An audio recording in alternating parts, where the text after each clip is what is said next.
You're listening to In-Fisherman Storyline, North America's top voice in multi-species freshwater angling. Here is your host, Thomas Allen. Hey, welcome to another edition of In-Fisherman Storyline. This is the first version of After Hours, and I'm joined with some friends here. And I think we're gonna dig into some nitty-gritty fishing stuff, talk opinions. We're gonna agree, we're gonna disagree.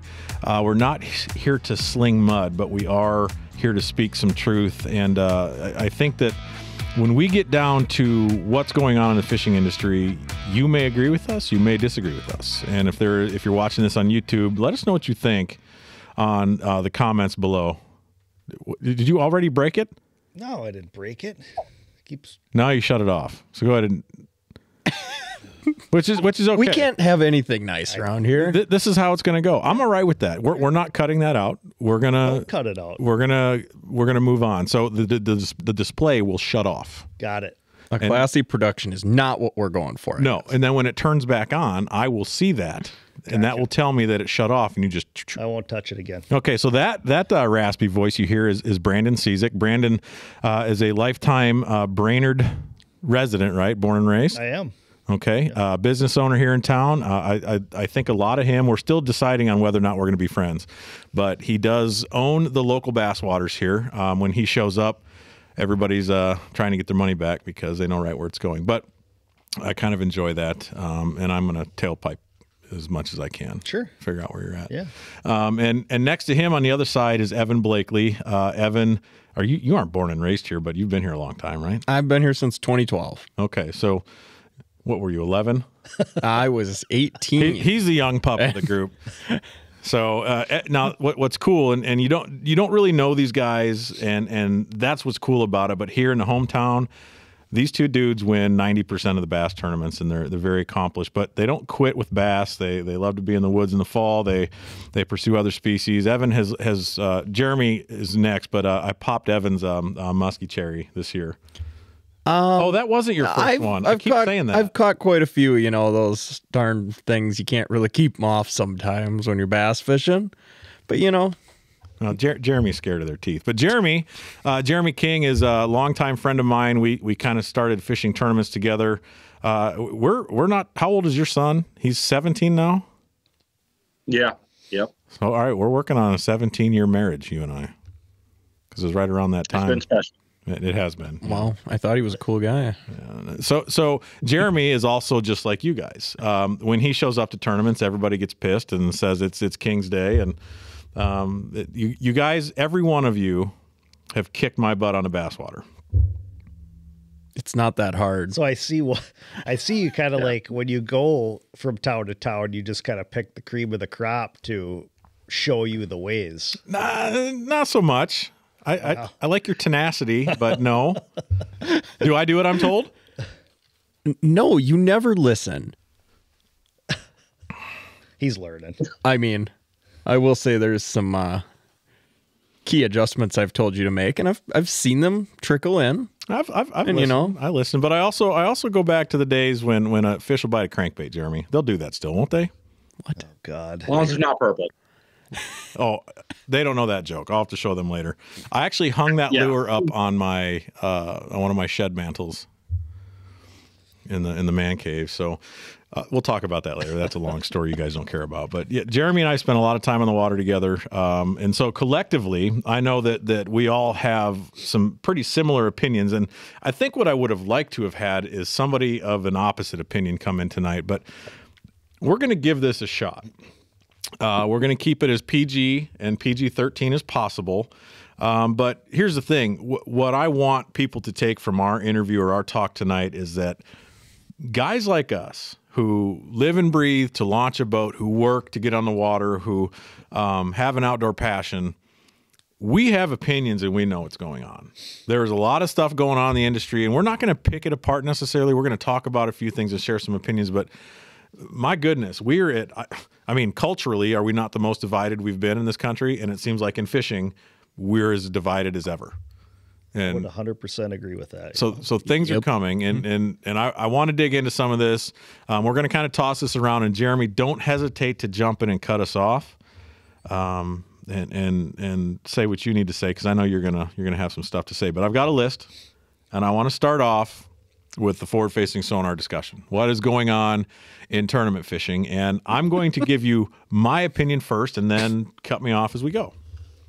You just decided to jump in there and throw a big undercut, aren't you? Yeah, let's do it. I'm just going to hop right in. Do it. So I'm not super proficient at this technology yet. I am learning it. I have it dialed in on my boat. It's working fairly well. But I up until about 2 weeks ago, we were on the road, fished with Brad Chappell in Mississippi for crappies. That was the first time that I really had a cast to bite experience and having it work over and over again. So some of it's the technology that I've struggled with. I'm a bank beater by nature, and I'm stubborn. You guys know this very well. But it is satisfying to get my hands on this and really make it work. And I will build an opinion and share that opinion after I feel I've, as best I can, have mastered the technology. My problem with a lot of the antis out there who say forward-facing sonar is ruining fishing, it's not fun to watch anymore, you don't see the guys who are capable of running it complaining. Yeah. And I use the word capable. Mm-hmm. I think it's a decision you have to make when you launch a boat that you are going to continue to keep up on the technology if you want to use it. And if you refuse to do that, then you become a have-not, and you're going to hate everybody that beats you with it. Yep. Agree. 100%. First time I've ever agreed with you on something. Wow. Is it really the first time? Well, probably not, but I think we've agreed before, but very few. Well, I don't. So Jeremy has had live scope for years. Yep. So have I. And same. You guys are pretty good at it. I've seen you fish. Mm-hmm. What's so hard about it? Jeremy, start with you. Well, I just like to say what is the polarizing topics on this that we were going to discuss? Like, what you say that is we're divided as we've ever been. So let's just lay that out. Like, what is the dividing part on this? Well, we're not divided as a group of guys. We're talking about the division. If I had somebody here, I wish we had somebody to pick on. Is out there? What division is out there that we're going to discuss on this? Okay, so let's talk top 2 tournament trails, okay? We'll leave the names out of it just for the sake of clarity. We know who we're talking about. Yep. There are groups of anglers within each organization that are trying to have it banned, okay? I'm not going to mention any names. You guys feel free, but the point is I'm not going to sit around and have somebody that doesn't understand the technology tell me that I can't use it. Now, if they're super good at it and they're proficient with it and they have an opinion after they've decided to give it up, I'm going to listen. Maybe not agree, but that gives them a leg to stand on. So the division, Jeremy, is there are leaders in our industry. There are recognized personalities. There are heroes. There are classic winners that say this is wrong for our sport and it's bad for our sport. You agree with any of that?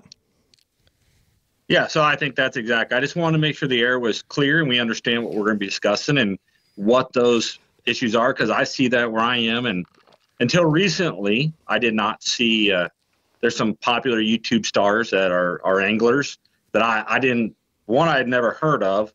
And it surprised you and I were talking on the phone the other day. He's adamantly opposed to it. And I listened to the reasonings and I just sat there and shook my head because they're all emotion based. There's nothing factual about it, numbers wise. And I'm just lost. Like, why is this even a debate? What is the problem with this? And it seems like to me that, like you mentioned, when I hear somebody say, I don't want to use forward-facing sonar, I don't think anybody else should be able to, all I hear is, hey, either one, I'm done spending money on fishing. I just want to use what I have.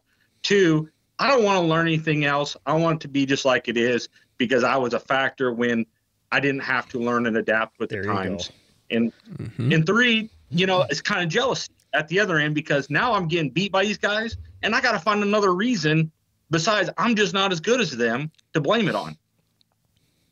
I can't disagree with that at all. Wow. Well, but that was a great podcast. Yeah, good job. Let's wrap her up. I'm going to go home. See you guys. Go and fish. It would be helpful to have someone here that disagrees. But truth be told, the problem becomes when the fence sitters, if you will, start to listen to their favorite personality, whoever that may be. Yep.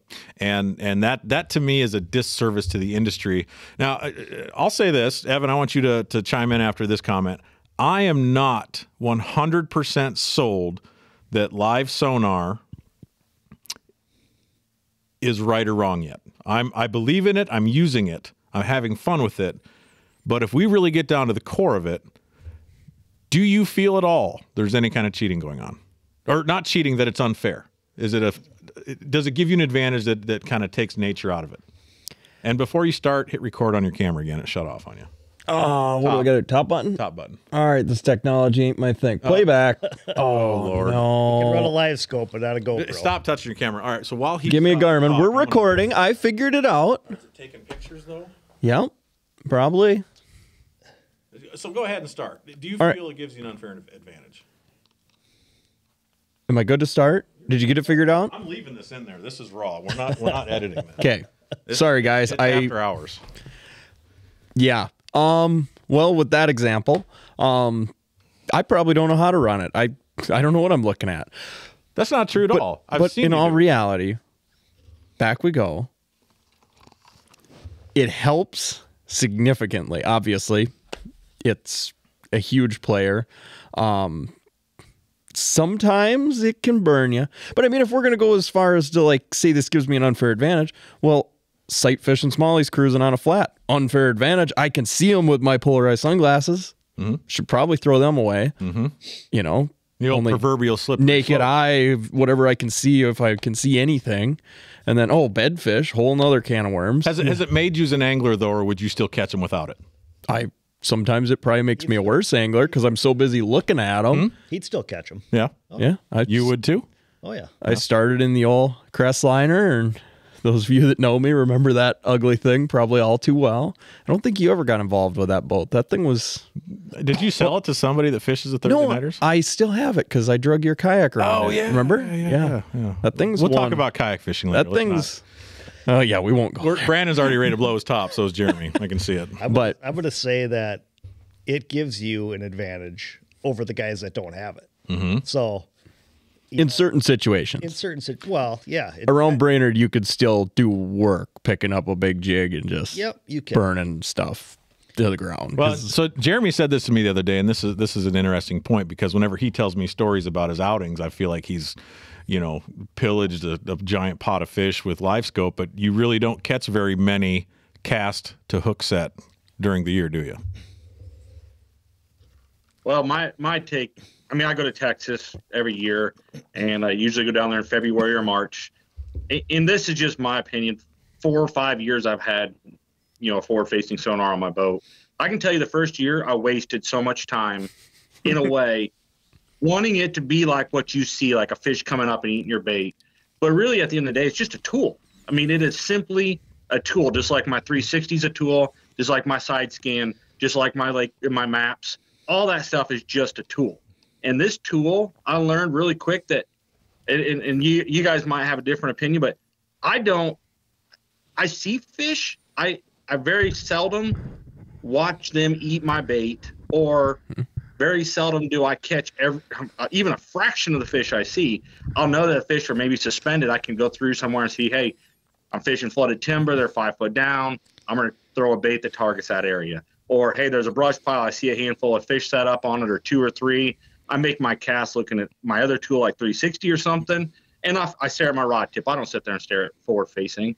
Now, do I catch fish on it? Absolutely. When I go to Texas, shad-based lakes in the winter, it's effective. It's really effective. Can you still catch them in other ways? Absolutely. But have I gone down there before? Because I've been going down there 15 years without forward facing?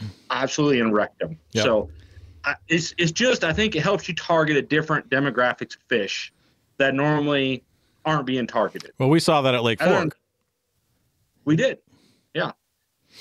So other than that, it's just a tool. At the end of the day, it's a tool that I don't rely on my day completely using it. It's just a tool that I use in a situation.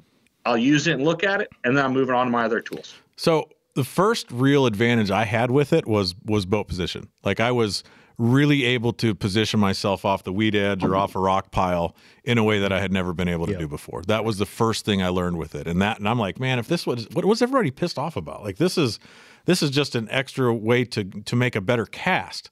But, that was 2 years ago. Last year, I was starting to use it to focus on fish and identify bait fish and things like that. This year, I'm hoping to take a step even further and be more proficient with it. But it's taken a commitment. And it's not just a commitment in maintaining your electronics. Everybody has to run updates. Everybody has to make sure your screen is clean, all this stuff. But you got to be on the water all the time using this stuff to understand how it works.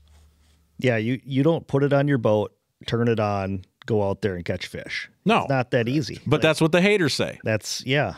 Yep. It's taken all of us that have it time and money and, effort to learn how to use it. And there are 100% certain tournaments and certain lakes where if you don't have it, you're way behind the 8 ball. Mm-hmm. But like Evan said, there's certain tournaments that, him and I could look at a calendar and go, yeah, I wouldn't even turn it on some of these days, but you're still going to get blamed for winning it with live scope. Yeah, you are. Yep. Because you got it on your boat. That's right. Well, and so this is Jeremy wouldn't share this story with you, but he and his dad fished together in several tournament series, and they would win Angler of the Year. How many years in a row did you guys win Team of the Year, or at least first or second? I think 3 years in a row, but the last 6 years we won it 5 times. Yeah. So nice. What happens is they're like, oh God, we're at Kings Lake, and of course they go to 3 different lakes and they all calling it Kings Lake, and it's kind of starting to think, well, maybe the rest of you guys need to figure out how to fish here. Yeah. Yeah. Figure it out. Catch them better.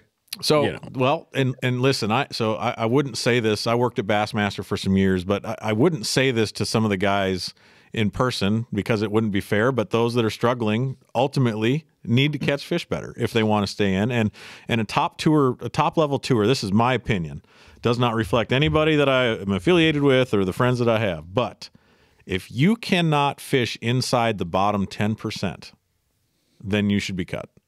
And that's not personal. You know what the problem that has occurred in fishing is such it's such an intimate activity that we love so much, and because as fans we're also participants, right? You don't have football participants, hockey kind of. There's a lot of that kind of carries on, but ultimately the reason that we care about how other people fish is because we fish too. But rather than being butthurt about it and complaining that so and so, like I like that you're both going to be fishing all these events this year on the Thursday nighters that we fish, because I want to be challenged to get better. Now you're challenged. I'm not giving you too much credit, but you have challenged me to try other things. And Jeremy, this is going to hurt your heart a little bit, but I don't think I've thrown a crankbait in a tournament in 2 years here. Oh, what's wrong with you? You know what he is throwing? A big jig, because it works. That's my boy. Right there. Well, but the whole point is I'm willing to listen, and I think that the value that anybody that hates the technology or is an anti or won't even consider accepting it needs to do is they need to get in the boat with somebody.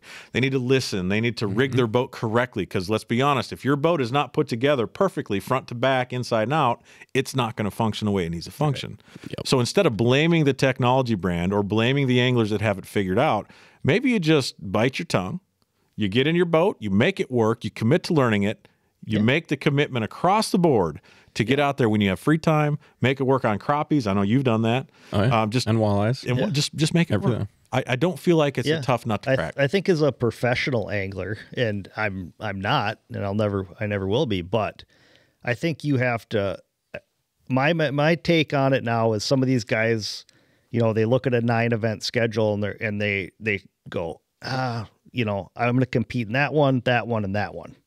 And the rest of them are going to be live scope tournaments. The guys that don't have it, the way it turns out, like a lot of times those tournaments too are won with it.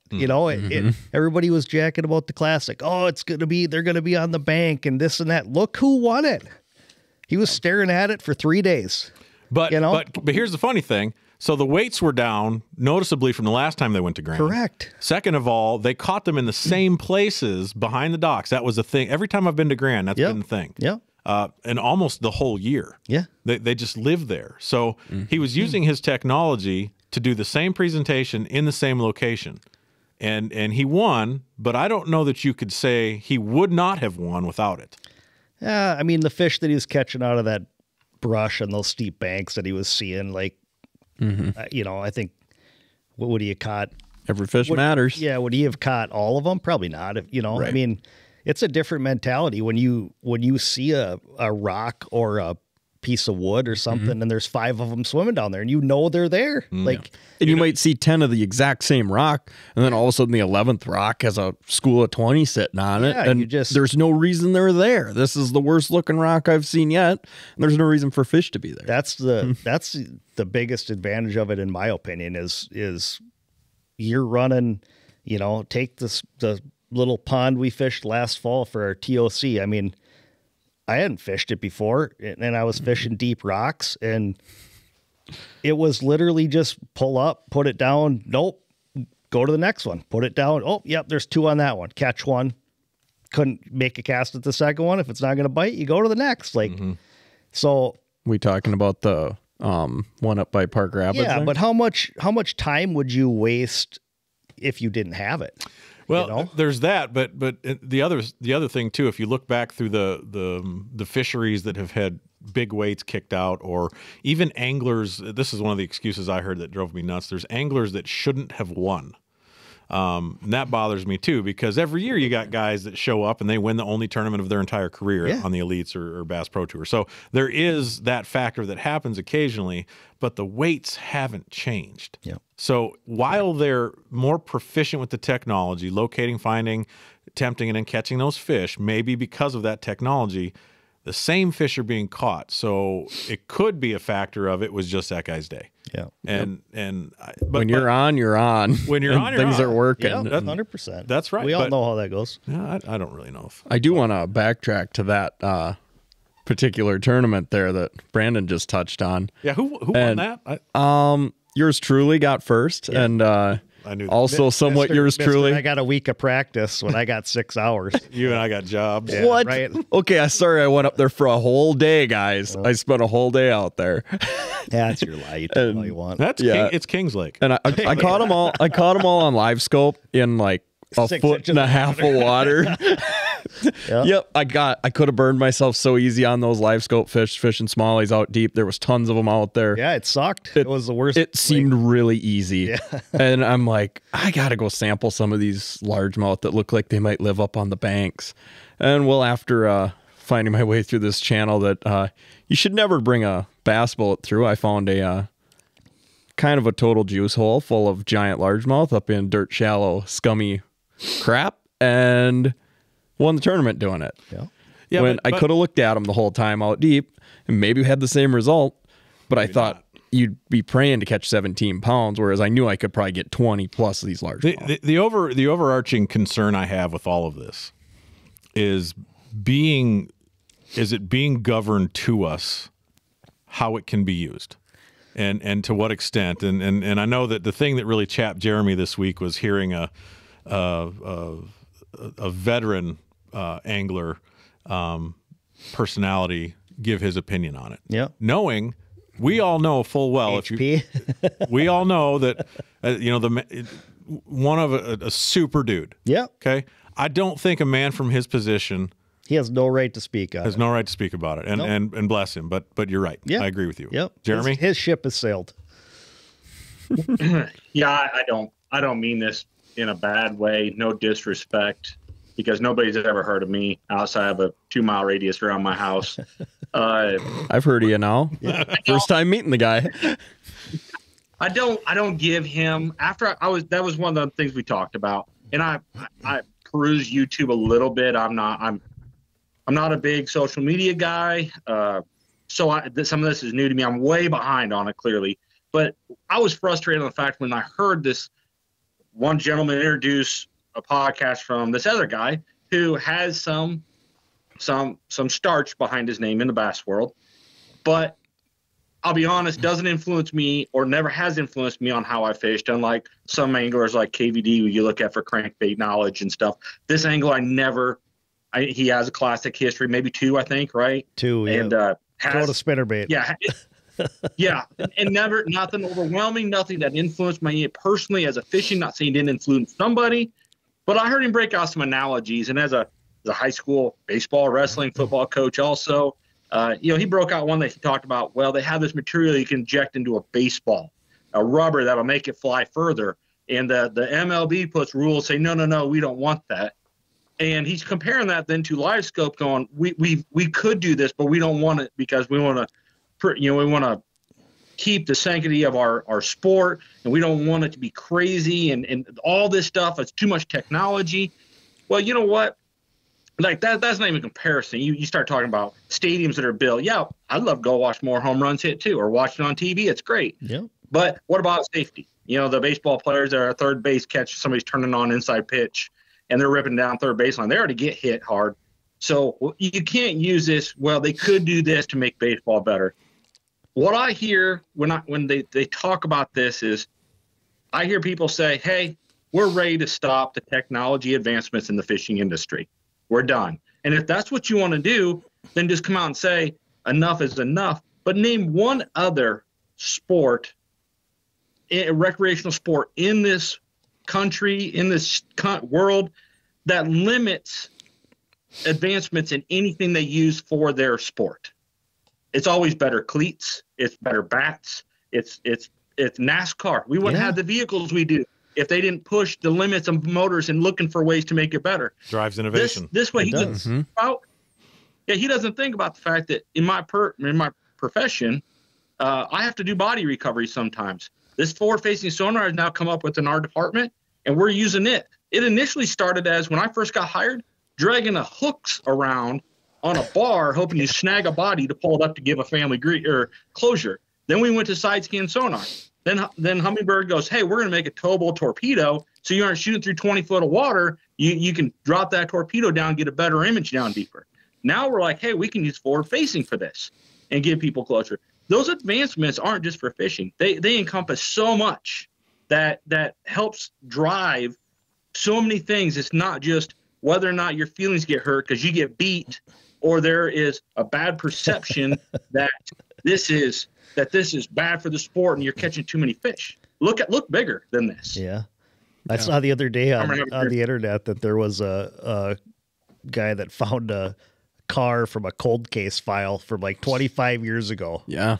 He was out fishing. Yeah, I bet I would have just probably laid a dot on it and never thought nothing about it. Somebody's family's going to be happy about that down the road when they get some closure. I want to reiterate Jeremy's point, and this is something that I don't have to do that. I haven't been involved in a situation like that, but I hope none of us ever have to deal with that.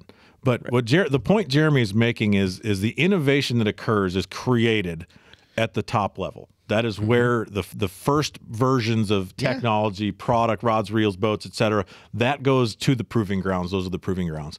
And I think that inside of that, it creates opportunities to branch out and reach other scenarios. And for that example, Jeremy, I'm going to use your example. You said to me a long time ago that you need that advancement so that you can provide closure to a family sooner. And the difference might be a closed casket. Yeah. So I don't care if Joe Schmo has hurt feelings because he's lost his relevancy.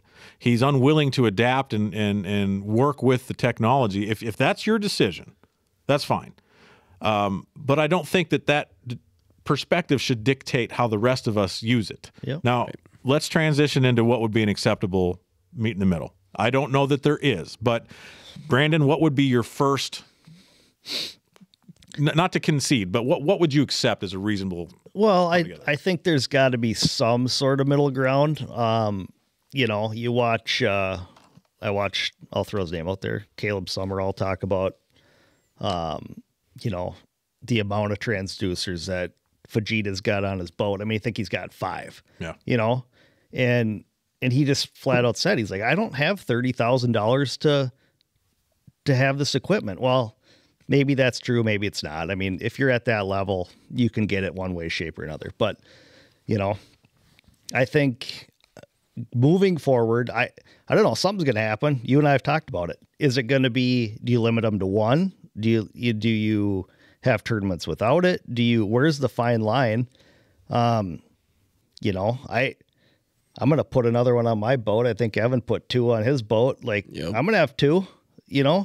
It's just the way it's going to be. But I don't know, limit it to 1. And if you want to run it in perspective, you got to pull your trolling motor up and switch it over.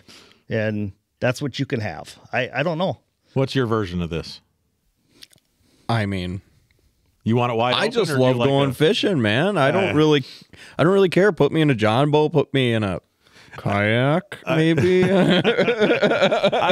I get all that, but I mean, think that there has to be a level of a standard. So around here, I don't see a huge advantage to the rear face, the jack plate mounted forward facing.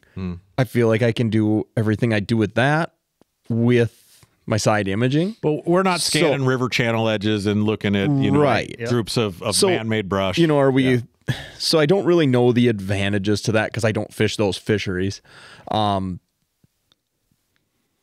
I don't really know the answer to this. I mean... We want an answer. Well, okay. Well, I know you have opinions, Evan. I have a lot If you had to write in ink, maybe blood today. You were going to write the Bassmaster rule. I'd say do what you want. You want to be an elite angler? Play the game. Okay. There you go. Let's go. Got his answer. I mean, I'm not going to sugarcoat it. Okay, so now I'm going to overwhelm myself in all this technology. You can only look at one screen at a time. Well, I mean, kind of. But yeah, I mean, just let her go. Jeremy, you got a compromise? Yeah, let's be honest. Let's be reasonable. What can we do that is reasonable? And I love the word reasonable. I don't. What is reasonable, but yet still I am not allows reasonable. growth? So we put restrictions on rod length. And we're trying to talk the two big series, the two big tournament series. We put restrictions on rod length. We put restrictions on motor size. We put restrictions on boat lengths. It doesn't mean it stops production at that point. We can still advance it. Let's look at that. I'm good with putting a limit on how many forward-facing sonars. We have a limit on how many rods you can use at one time. You can't cast out two poles and drag a Carolina rig while you're throwing a crankbait. Like, you got to use one. I'm good with a restriction. But to say this is bad for the sport, come on, man. Come on, man. Back to that HP guy. I forgot to hit on the part that really, really struck a nerve on me. And that was one of his first things he said is he's a big advocate for high school fishing and that this is ruining high school fishing tournaments. Yeah, no. I will tell you. Let a kid watch a fish eat on live scope and they're giddy. I don't care who they are. Well, according to him, very, very few high school teams can afford this. Yeah. And I mean, my history, Thomas, in a quick Reader's Digest version, 8 years ago, I worked with a legislator to get a bill passed in Iowa to reduce length limits on tournaments for high school kids, to remove length limits, and so they could catch 5 fish because our limit here is 3. And obviously that passed the House and Senate with 100% votes from Democrats and Republicans. Tell me one other thing in this. Oh no! Come on, man! Technology. Jeremy, come back! Oh no, Jeremy! I miss him. He was making a point. He was. He was arms I know spread. exactly he froze up going. there. This is one of my talking points. Well, so there he is. Oh, wait. Welcome back. And hold on. So you froze up there. Where was he at? He was right at the size again. limit, catching 5 bass. Yeah, Gerald, you got us back. This is bass or this is in. Hey, it's after hours. It's after hours. So something happened there. You kind of broke up. I'm kind of starting to see you come back to life. No, you were in the middle of an excellent rant. Where was he? You were right at getting it passed from 3 to 5 fish. Carry on. Yeah, so like I said, we got that passed. So the kids, we had more opportunities for kids. Ended up going across the state for adults as well. Any tournaments. 100% Democrats and Republicans voted and agreed. Yes, it's a great bill. And to hear this guy say that this is ruining this, I can tell you I'm the president of the local fishing club. I research. I reach out to schools all the time. I'm as involved in the state of Iowa as anybody. And I go to the national world championships. I have a son that's a junior in high school that last year fished the world national championships in La Crosse, Wisconsin, against 400 other teams from all across the country, including Zimbabwe, Africa. And I can tell you on the picture that the Bass Federation took while we were on the Mississippi River of my son and his fishing partner, and I'm standing on back watching, I have a spot on my bow for my forward-facing sonar, and that spot was blank. I didn't even put it on. It wasn't a factor. We didn't use it. Yep. We were fishing Mississippi River. I didn't need to put it on there. I didn't need to beat it up and down on the river going up and down thing because it wasn't going to play. And then for him to say that this is going to hold kids back, out of those 400 plus boats, I would put money on that over 50% of them had some sort of forward facing sonar, more to the tune of 70 or 80% of those people. And to use that as an scapegoat to try to get people to feel bad and play on emotions, shame on you. Shame on you for going down that road and trying to use that to push your agenda and to say that sort of thing. That's garbage. Yeah. There's a clap button here. Oh, not that one. Oh, yeah. Wow. After hours. And we're back. Jeremy, I don't know if you could hear that, but I got some sound. Did you get it? That was pretty exciting. There's a hand clap here. I'll have to find it. But that was real nice. But see, I do think that it may promote the gamer age, the kids right now, to get more involved. It might get them outside. And I feel like that where we're at as a country, where we're at as a society, anytime outside is a good thing. Anytime. Doesn't matter. Like, if a kid wants to go stare at forward-facing sonar to catch a bass, let him do it. Let him do it. Yeah, he's not playing Call of Duty in his basement. That's right. There's a lot worse things you could be doing. We haven't turned our Xbox on in a year. Yeah. Because Tommy's just so into the fishing right now. And I think that's a benefit. But go back to the compromise. So I understand there are two sides to this argument. Is there a way in the top of levels of bass fishing, Jeremy, where we can come to a place that appeases to some extent both parties? Or is it as Evan said, if you want to use it, use it. If you want to compete, get good at it. What do you think?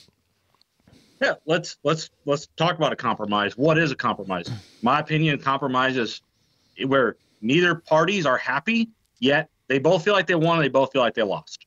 So what is that compromise? I think personally, and it's just an opinion, I think you limit yourself to one forward-facing sonar on a boat. Since we limit you to one rod, we put all those other restrictions we talked about on it. Let's stick with one forward-facing sonar. Still allows the advancement of that technology, still allows you to use that technology, but in a reasonable manner, not saying that you're going to catch more fish if you had 5 of them on there. I mean, it's just a tool. It is, bottom line, it's a tool. But a lot of times these folks that are having an opinion, they don't have maybe they don't have it. They hear somebody talk about it. They have a perception of what this is and how it works. I was guilty of that when I first got it. I'm like, I'm going to catch every fish I see now. Yeah. There isn't a fish in this lake that's safe. And sometimes that perception is reality to people who aren't engaged in it. Mm-hmm. And once you have some experience in it, that perception will change. Like, hey, that's not the case, because I will have anybody come on my boat with me. I will show them where the fish are, and I'll sit back and take lessons on how you catch them all. Well, my compromise is one. I will go there with that. I agree. One. So let's talk about restrictor plate racing as an example. There are a few tracks in NASCAR where they make sure that the cars can only go so fast. A lot of it's safety, a lot of it's equalization. In a sport, the Major League Baseball players have to use a wooden bat. I think we would like to see more home runs as viewers, but I guess there's something special about that crack. Yeah. There's something about that sound. It's a little bit of authenticity, and I'm not super sure that the stats would change a lot. Maybe they would, but it's hard to say. So I guess I'm in a little bit of favor of a balance, and that is not necessarily to keep personalities or anglers involved, because I think if you can't cut it, God bless you, you don't belong in the top levels. But if we are going to come to a compromise, and this is an opinion. I've heard some discussion about what research is being done and what could potentially come down in 2025. But I do think a limit on screen inches, a limit of 1 to 2 transducers, or maybe a limit of a couple transducers on the boat in total. Maybe it's 4. I don't know, but a couple of those being live sonars. So I guess I'm in favor of there being a balance, or I'm willing to accept. I don't want to say I'm in favor, because I do agree, if you want to compete on the elite level, you should have access to the technology, and may the best man win. So I'm willing to concede a little bit of balance to keep people involved, to kind of reduce the tension, because I'm really tired of tension. I'm tired of our political state. I'm tired of our culture and society battling things out. And I guess I'm willing to concede a little to just get us back together to a single voice, because really, when we're divided, we're not powerful. Yeah. We don't have the reach that we would if we were together and on the same page. So if there's a way to bring back that unity to an extent, I'm willing to get behind that, but within reason. I am not willing to cancel all because a couple of guys can't get it done. I'm not behind that. I agree. When there's somebody coming up the ranks that'll do whatever it takes to win, that deserves their place. So, Jeremy, let's talk about this. Is something that I've kind of been wanting to talk to you about, and so there's an angler that fishes on the top level that's from our neck of the woods, that has spent time on the waters you and I cut our teeth on and got bruised and broken and blew up hubs. And we had a motor. A side note, it was Jeremy's boat. It was I don't remember the year, but a Mercury Thunderbolt. So super tall, super skinny. Oh, boy. The old Tower of Power. The Tower of Power. And she screamed, but all 100 horses of it. We were so embarrassed by the two batteries we had to go through to get it started. We'd stop on the side of the road about 10 miles from the ramp and run through a battery to get it to fire. And then when we got to the ramp, it would start somewhere in the middle of the next battery. If only you guys knew a mechanic or something. Maybe if you could have won a tournament, you could have paid to get it fixed. We did okay. We did okay. Well, I believe Jeremy did good, but I know how you are. See, I knew we were going to go down this road. Listen, the net guy gets paid the same, Roll Tide. Hey, bad brother. No, but I don't remember the point. I'm still working on my netman craft. The point you were making is you were driving to some lake that some other elite pro was fishing. So Jeremy, correct me if I'm wrong. Like there's a dude that fishes on top level now that fished on a lot of the lakes we did, and he was pretty dominant before there was forward-facing sonar, was he not? Yeah, he came into the scene and initially did not have it. You could tell because all of his YouTube videos, you could see what he had available. And I wasn't saying he won every tournament, but he was a factor. He was in the top 3 to 4 every tournament. No questions asked. Mm-hmm.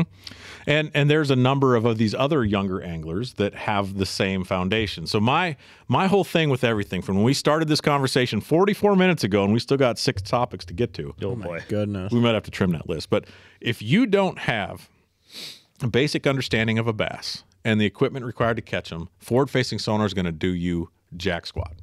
Touche. You have to understand the bass first. Yeah.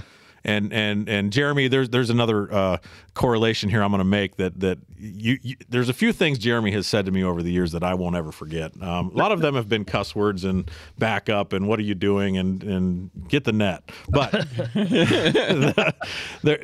Jeremy said that the turkey blind was the great equalizer for turkey hunters, that it allowed bad hunters to be successful. It allowed successful hunters to become good and good hunters to be unstoppable. And I don't disagree with that sentiment, but I would apply the same mindset to forward-facing sonar, as it gives that advantage. It allows you to learn more quickly. But you know what else did that? 2D sonar. Yeah. Mapping. In fact, Minnesota tried to ban a flasher. You probably weren't alive. I'm just kidding. No. But it actually happened. They almost got a ban on flashers. I tell you what, the very first time, I remember my very first catch on a Vexlar flasher, and man, it was epic. It was totally epic. Sitting Big here red fishing line. this little reservoir down in Rochester where I grew up, and me and my dad were out there fishing. I had nothing. We'd just, drop down and about right there, and you'd catch a few crappies.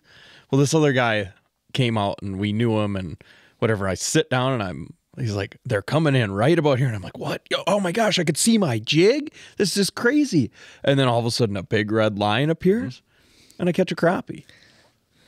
And I'm like, well, game changer. Buying one of those. This is happening, Dad. We got to get one of these. So, yeah, but you know what? It still influenced you to move forward. It still influenced you to learn more. I think there's a value. As a kid, that was awesome. It's super engaging. I don't know who you'd be like now moving to forward-facing sonar. Like, you can't tell me a kid's not going to love this. And, just the excitement level that, instead of just blind jigging down a hole, all of a sudden I can see the fish come in. Like, that's super cool. Well, I think that if we're willing to learn from it, if we're willing to try to find a way to make ourselves better anglers, and if it does get removed, right now they're traveling the state in town hall meetings to look to see if the opinions of the angling community wants it gone, which I think is the wrong way to go. Yep. I want science stuff. I don't want opinions. Yeah, and it's going to come down to a lot of people that, you know, the have-nots are going to complain. Correct. And they're going to sit there and complain. Go to work and work the hours that you're taking to go on Facebook and complain about this. That's right. And it's not that expensive. I mean, it's doable. It's a commitment. Very doable. It is, but it isn't. It depends on. I'm an impulse guy, and I'll go buy a transducer right now again if I feel like I would need a third one. Well, that's probably part of what makes you a good angler, having the impulse or the ability to listen to your instincts. But bottom line is, I think it's just not smart enough to not listen to them. But we're all married. Okay, carry on. We got 6 more topics. Well, the point is I don't feel like this is the end of fishing. I don't feel like it ruins fishing. In fact, I watch Bassmaster Live with the same interest that I did before it. Yeah, so absolutely. if you don't like it, guess I what? love the good news watching a guy look down like off. this and catch fish. Yeah, shut it off versus if you don't like it. Not catch fish. But it provides what I love is it provides an opportunity for anglers to learn about boat position, making the right cast. You want to talk about building your skills? If you adopt this technology, you're going to become a better angler, not just because of the technology, but because of the details you have to focus on. You can't tell me how they're streaming the picture from LiveScope or whatever brand onto the screen. The people aren't learning from this. Oh, look at that school of bass, how they're positioning to the shad. So much yes, fun. It's all stuff that we saw with 2D and whatever, and you can kind of piece in your mind. But seeing it live action, these fish swimming around, and how they're reacting to a bait, and how they stage with cover, how they interact with each other. There's so much good information to learn, and I think the bass anglers, the 3 of you guys especially, and I want to consider myself among the group, but really you guys are students of bass. You're passionate about where the fish is every single day of the year, and your ability to find and conquer that fish, which as hunters and gatherers, that's an innate ability that I think we want to become good at. So this is just giving you a set of eyes under the water to apply what you're learning. And if you're not able to apply the lessons that are being provided in front of your eyes, that's not on the technology. Right. That's not on the winners. That's on your decision to not allow it to teach you. That's a funny conversation there briefly. Back in, I believe it was like middle school. I had to write. 5 years. I had to write. Yeah, about 6 years. Get it right. I had to write a paper about what I want to be when I grow up. Kind of a standard question. Well, me being kind of me, and a little bit different, a little bit, I wrote all about how I was going to be a hunter gatherer.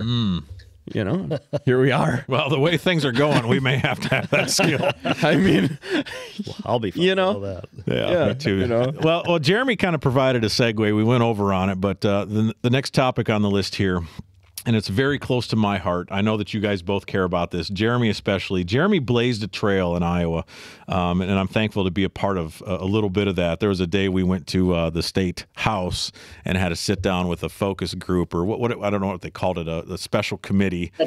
That's right. Oh. Had the head of the DNR there, and I looked over at Joe Larscheid. Did I not tell him he doesn't know what he's talking about, Gerald? I did. You did. Yeah, you did. I shouldn't have, but I did, and he probably hates my guts. But the thing that happened is Jeremy, and he won't take this credit, he'll say that he was a part of it. Jeremy pushed through in the state of Iowa to change regulations to allow high schoolers and youth and even adults to fish tournaments the way tournaments were created to fish, with a 5-fish limit. And some people are probably asking, well, who cares if it's 3 or 5? Well, if the national standard is 5 and you have one kid out of 100 that has a dream to become a pro angler, he will not have the opportunity to manage his fish the way a pro does and therefore be behind. Yeah. Okay. So that one kid, the law was worth it. But Jeremy does Iowa have a bass pass? Talk a little bit about what you did there. I know you mentioned it, but dig a little deeper. And we're going to talk about, is high school fishing fair? Is it wrecking the sport? That's our next topic. And I know Brandon's got some stuff to say. Turn me loose. But Jeremy, talk about what you changed in Iowa in more detail. Yeah, just basically, I was selected by the state to go through a class at a large university in Des Moines. They paid for that. They let me do it on work time. And part of that, it took a year and a half was to get an endorsement as a certified public manager.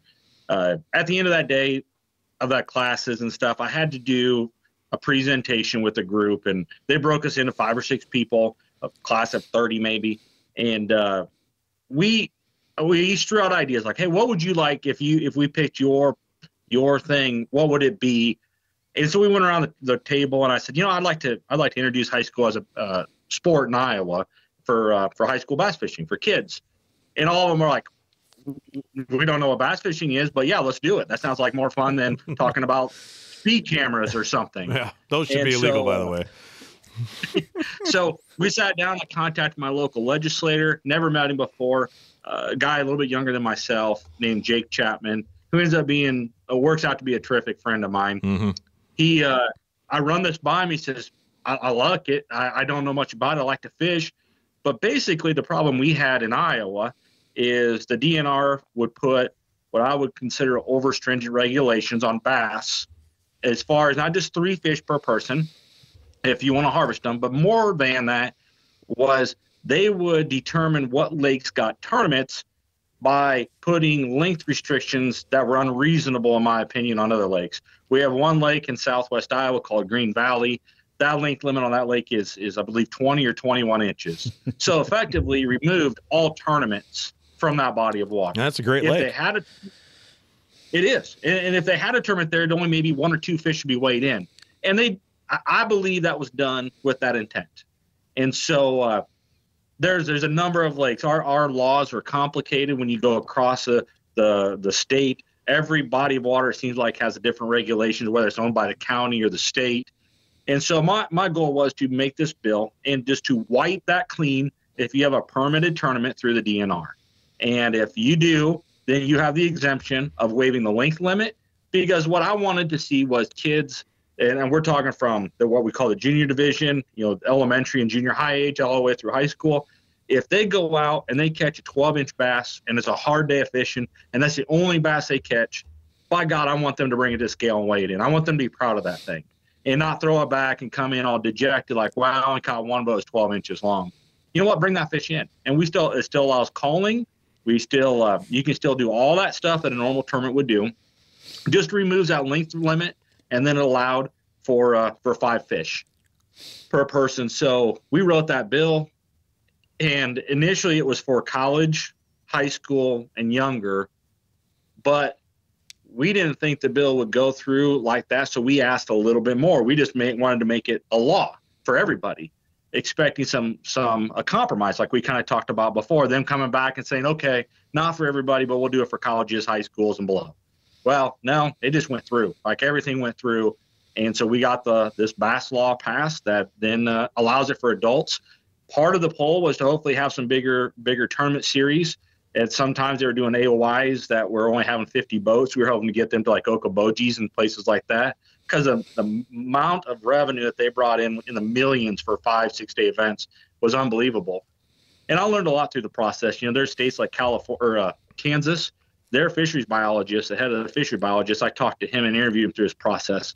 And I don't know why there isn't more states doing this, but they have something that's very unique. They have the Bass Pass, which is just $5 or $10 for the year.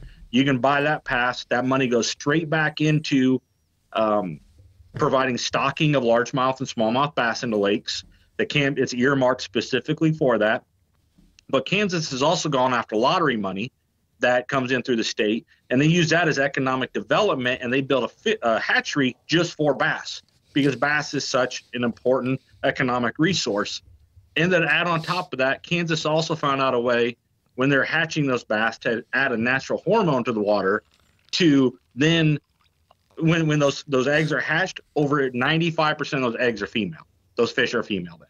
Wow. So they only have to stock half as many fish. And this technology is available. It's out there. This science is there for people to use, but places like the Iowa DNR, when I told this to them, they're not interested in it. They're not huge fans of bass fishing. So there's a lot of good information out there that we can use. High school fishing was something that I'm passionate about. It's unbelievable at first in those. It sounds like maybe Brandon, is it you that's done some as well? What's that? We've all been involved in high school fishing. Yeah. Both guys have captained. Yeah.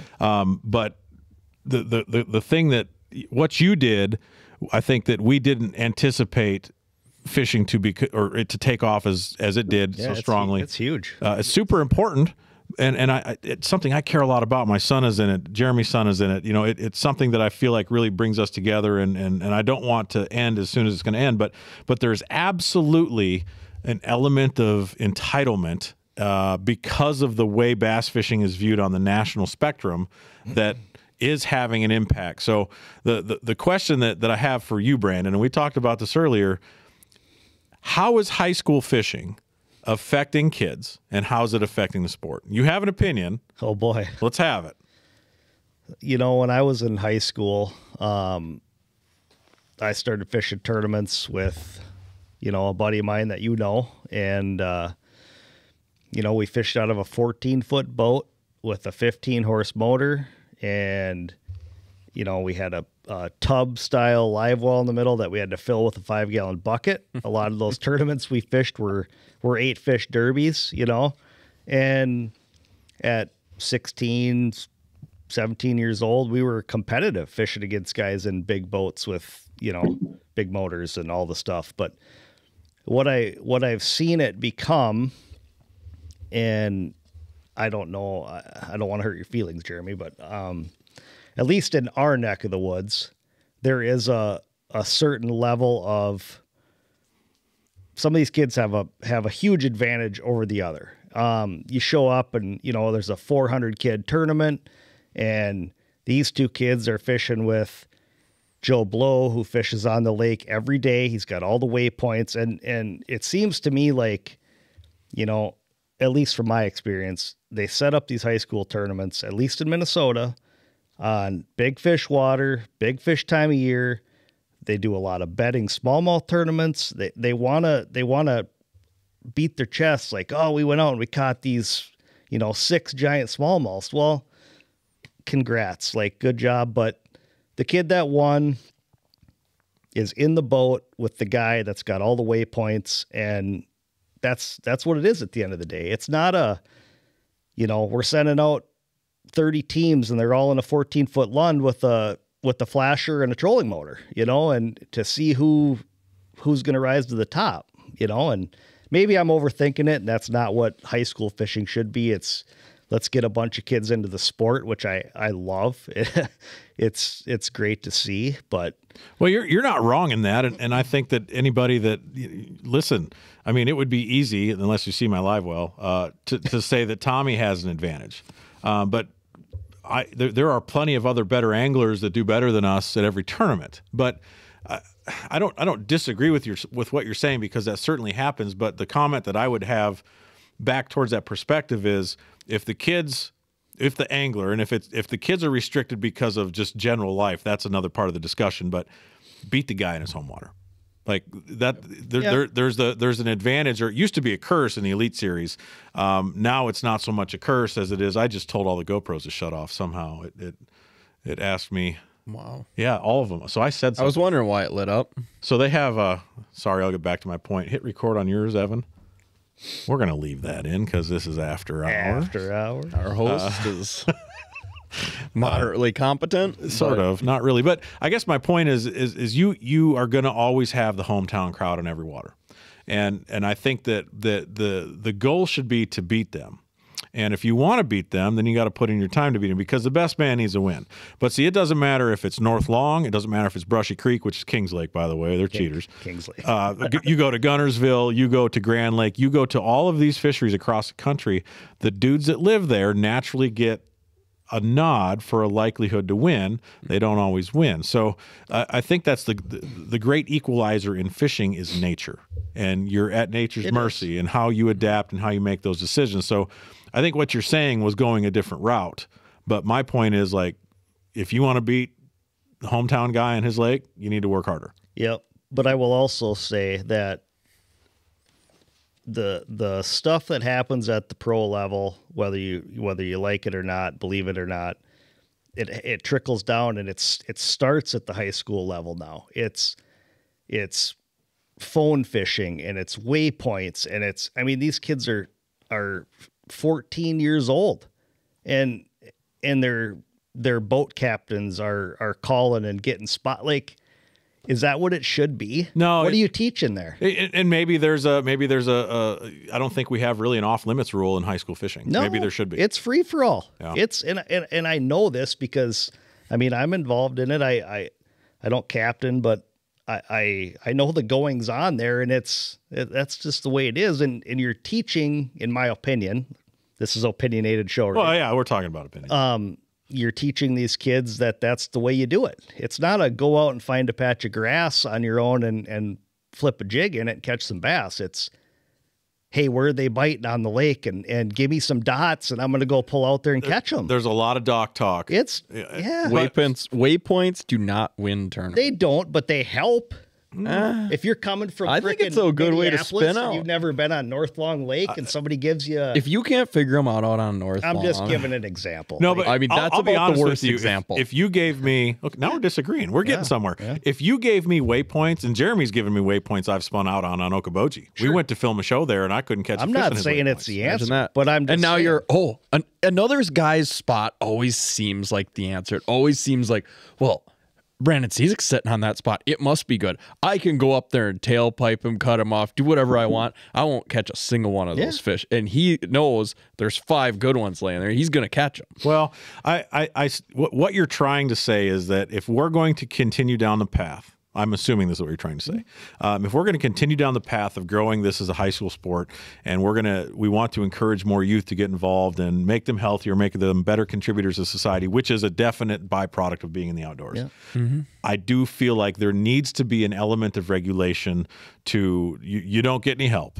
And of course, it's impossible to police, but I think if you set that expectation and say, we're going to polygraph, I don't think you're going to polygraph kids, but if you say we're going to polygraph 2 out of the 200 boat captains at random, I think that might pull people back. But right, but then where do you draw the line? It's a slippery slope. A guy walks out on his dock and yells, "Oh, the bass are under my dock." Yeah. Okay, sorry, kids, you're disqualified from this tournament. No, but how are we gonna? There's another side to this, and this is one of the things I want to talk about. So, there have been, I'm not going to mention any names, but there has been a couple people reach out to me regarding Tommy. And his ability to use product and demonstrate it has been shown. He's very good with stuff. And I said no to any type of extra help because I would rather them say, hey, we want to sponsor the high school team. That's what I want. Yep. Okay. And I don't want my son to have an expectation that is maybe not necessarily fair. And it wouldn't be if anybody else out there, listens to this and whatever, like I make sure Tommy's outfitted, right? I'm blessed with what I have and what I do. He's able to be prepared. I saw your house earlier. It's a mess. I wish I could show you folks at home a picture of this disaster. You should be able to load in a picture. Just take a picture of that. You should be able to snip that in. I could have Catherine send me a picture, but the point is I want Tommy to earn that kind of opportunity, but because of the way professional bass fishing is, it's kind of trickled down as an expectation, like, oh, I'm going to get on social media and talk about how great Daiwa is. Yeah. Daiwa's great, but you know what? So-and-so doesn't have the cred to really promote that. Yeah. And so I think what needs to happen is, I'll be real honest with you.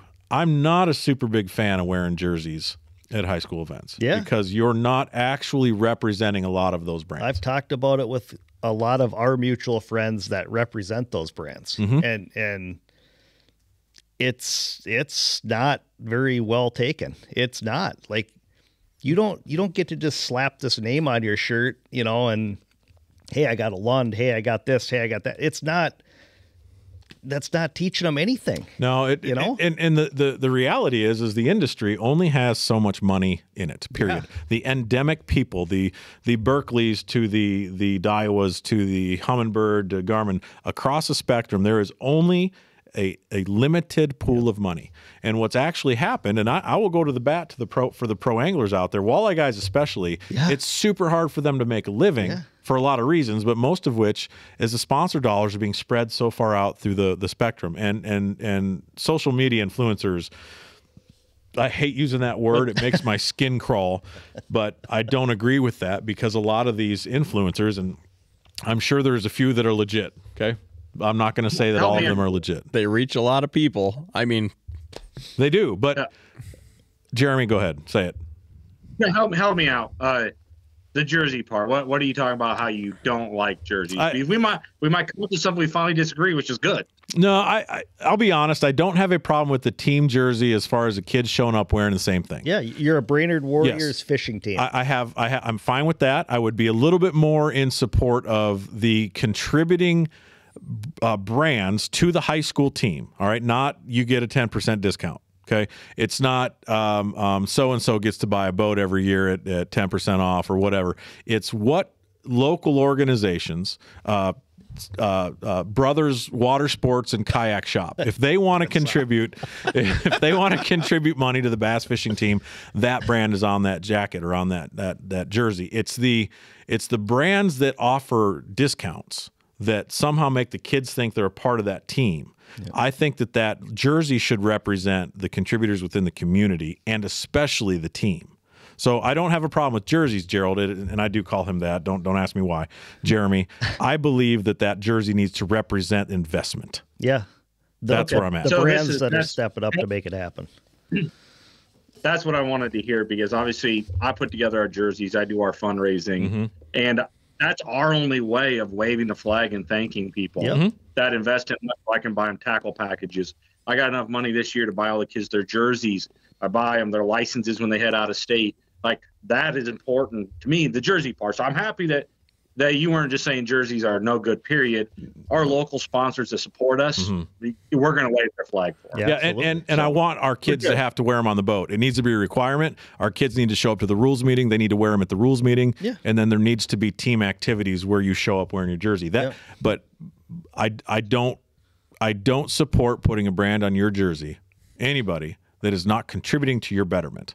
Now, if it's offering you a discount, that doesn't count. Yeah. Okay.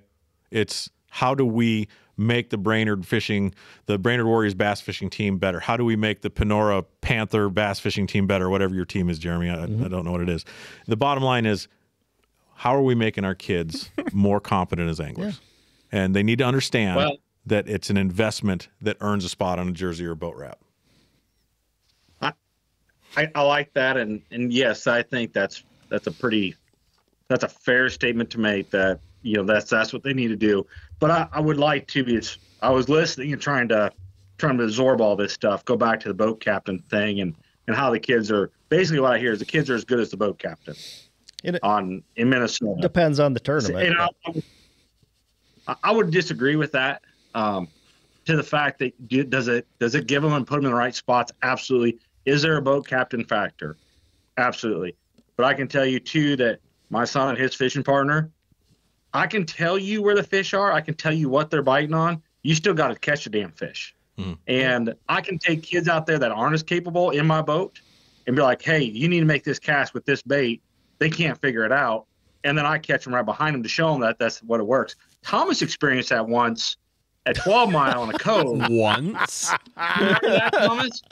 Oh, here we go. You better not have that picture handy. Yeah, can we cut that? You ready, Thomas? You ready for me to cut that picture in? I'm just seeing your screen. Do you really have it? You son of a... I do on a hard drive somewhere, but... Well, we're here. So... Yeah. I just... No, hold on. We've got to... Hold on me. No, you need to... Hold on. We need to... If we're going to go there on this story, you have to at least hear what happened. Okay. Yeah, lay it on me. I can't wait. So Jeremy, for a lot of years, in fact, since ever, has pretty well outfished me. There may be a time or two where I've pitched in and caught a big one. I don't remember those times. I don't even know if he knows how to use a net, to be honest with you. I don't know. So I don't know what's in the hole. That's right. We were practicing on a particular lake, and I was fishing the same thing as him. I was fishing the same way, I think, for the most part, and it was hand over fist. He was wearing me out. Neither of you guys look surprised. No, I'm absolutely not surprised. I wished I saw a little more surprise on your face. No. Okay, well, let's get to the punchline. It was getting how hot. many did he catch? I don't remember because we got to the point. 20, 25, yeah, nice. We got to the point where I was in the front of the boat, and he was giving me all the first casts, and he's like, okay, so you catch a fish and we go home. I'm like, okay, it's hot, I'm tired, I'll catch one and go home. And then the deal was it was strip poker. I had to, and not to, let's be clear, not to anybody's pleasure. I had two guys in a boat. I had to remove items of clothing to make up for, because he didn't think it was going to last that long. Well, there's a particular picture that I wish he'd just get rid of, because I followed through. Did I not follow through? Unfortunately, yeah. I mean, you can't. I need Hillary Clinton's delete email stuff to put in my head to get rid of that. Bleach it. Because I will never get it, unfortunately. Why would you keep setting the hook? Cut the hook off the jig, and I don't want to see No, that. it wasn't. I had to catch one. It wasn't him. I had to catch one to go home. I understand. I'm a man of my word. I want to be appreciated as a man that's honest. Okay. I wanted to see if you'd actually do, and I was not curious what was underneath everything, even though eventually I found out. Looked like a baby pug. Yeah, it was disturbing, and here we are. So this is now on a public forum. Our 17-year relationship is now consummate because you're now able to make me share that story. You're welcome. Well, we'll get back to that. We were throwing the same bait at the same time, and that's what I think too. Like with the kids, I see a lot of kids that they're learning, and really my message to the kids in my club is you aren't fishing against the other people. You're fishing against the fish. And every day you should go out there and grow. And as an angler, we were all there. We wanted to go out and just catch fish. Then we got to a point like, hey, I want to catch a limit when we're young in our angling career. And then we're like, hey, I want to catch a limit with a good one. And now when I go fishing, I'm fishing for 5 bites, and they better be big ones because that's all I'm fishing for. And these kids, I think they will progress through that. They will learn through that. But also at the end of the day, you're fishing against the fish. At the bottom end, if Thomas beats me, I'll probably be, on a full body cast somewhere. But he will have figured the fish out better than I did. And we could be fishing the same spot, casting the same place. I could be watching him spin circles on a stump numerous times before, and he might not catch anything. I think I've told you that story. Not sure I've heard that. Are you going to make me tell that story too? No. I'm going to have to tell that story. Yeah. Oh, yeah. Okay, so this is post the Brown thing. That's what we called that boat we had to crank on the side of the road. I had a 14-foot double wide, double deep John boat. I actually drove it up to Minnesota a couple times, got rear-ended, totaled it. Got way more money out of the insurance than I spent for it. All right, and I bought a upgrade. I bought a 16-foot Lund that I converted into a pretty badass bass boat. Did I not? I've regretted selling it ever since. And I put on I think it was like a 998, a Humminbird. It was a 9-inch unit or something, but it had a bigger transducer. And of course, I did all the work and put the deucer on the back, and I added all the silicone and all this and that. We go to this lake 3 Mile, which is full of timber, lots of timber. It's a no-wake lake, a lot of lakes like that in Iowa. And I get out there, and I think it was cold. I feel like it was a spring morning. And yeah, because it was high. Didn't it rain like 6 inches a couple days before that? It was a mess. So the water's a little high, and I managed to get myself high centered on this stump. No, so it's a round stump. It's a sizable man-sized tree, and I'm in a 16-foot John boat, and I had just right up on top of it. His dad saw this. I don't know if Jeremy saw it. Maybe you did, but I did. I was whipping donuts as hard as I could, trying to get this thing off. And you have to be there to get it, but you understand the visualization I'm giving you. I was stuck, and eventually I just gunned it straight forward, bounced off the stump, and it broke my new transducer off. And the first day it hit the water, I put the boat on a trailer and drove home. Hell with the entry fee. I was done. Yeah, yep. I loved it because I was sitting off the cove off to the side with my pole down and pole. It was just one. Singular. I only had one at that time. I was young. I watched you spin circles. I'm over there calling fish. Those damn power poles, I'll tell you. Yeah, all that technology. Well, so all this to say, like you got to get out. You got to make mistakes. And you got to learn. And I feel like, and I think what you're getting at, Brandon, ultimately when it comes to the youth fishing component of our sport is I think they still need to have the crappy boat and get it high centered on the stump. They do. That's exactly what, yes, that's that's the perfect analogy. Yeah. And Evan can agree with me. I'm sure on this. The point I was trying to make was, you remember those early days where they did have, and they still do have those early tournaments, and it was all about who your boat captain was, because you're fishing for a fresh bedding smallmouth. You could cast a bait. All you have to do is get it in the water. It's going to swim over there and bite it. And those kids were winning a lot of tournaments. And do you think that's better, or do you think those kids fishing in a pro-am like they do with us, where it's, hey, those are some of the best tournaments that I've fished in, and I suck at the every fish counts thing, but I still donate my money. He's great at it. I know some guys that that's their jam. But we do those tournaments in September, October with those high school kids, those 20 boat tournaments. Yeah. And it's a blast. It is so much fun. You show up to the landing. Hey, little buddy. I mean, I've had some 13, 14-year-old kids and they, in my opinion, they learn way more fishing with 100%. with one of us, that's how I grew up fishing. That's right. But think for a minute, if we had that when we were that age, if we had that type of opportunity to get in the boat with someone other than our dad, and bless our fathers, but ultimately someone to really teach us the nitty-gritty, the grind of what it means to be a fisherman, that would have helped me tremendously. I had a few of those guys in my youth, thank God. I had the Steve Quinn and I had the Kurt Compton. I mean, those guys taught me so much about fishing. It's incredible. But see, we were able to Jeremy, Brandon, and Evan, we were able to purposefully seek out the information that we thought we needed. It was deliberate. It was a decision. Yeah. Well, I think the learning curve has been shortened because it's so readily available across the internet, and this is what it is. I guess we need to just accept that is our scenario, but they're able to garner that information that took us a long time to learn and took deliberate actions to learn, and the same thing's happening on the top levels of the tour where they're not deliberately seeking the time to become better because it is a stress. Yep. And I don't have a problem with people that don't want to advance where they're at, youth through elderly.